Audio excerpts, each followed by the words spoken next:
नमस्कार मंडळी, पुन्हा एकदा स्वागत करतो तुमचं आपल्या एका नवीन व्हिडिओमध्ये. आत्ताच एक मित्रांनो मोठी अपडेट आली आहे. मुंबई भिंजवडमध्ये दोन टॉपचे म्हणजे कोटकरांचा रॉकेट, कोटकरांचा सर्जा आणि बुंगाडॉन दोन्ही मैदानावरती या सीझनची जी आता पुढील 4-5 मैदानं होतील, 5-6 मैदानं होतील, म्हणजे या सीझनपुरती दोन्ही नंदींना मित्रांनो पाळण्यासाठी बॅन केलं आहे.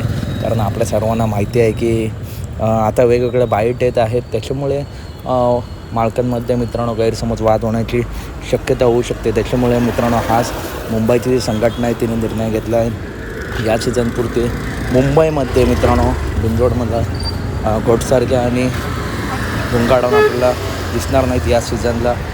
3 फेऱ्यामध्ये दिसतील. तर उगाच मित्रांनो आपण देखील प्रेक्षक म्हणून कोणती व्हिडिओ असेल तर त्याला वाईट कमेंट करू नका, कारण मालकांमध्ये गैरसमज आणि वाद होण्याची शक्यता होऊ शकते.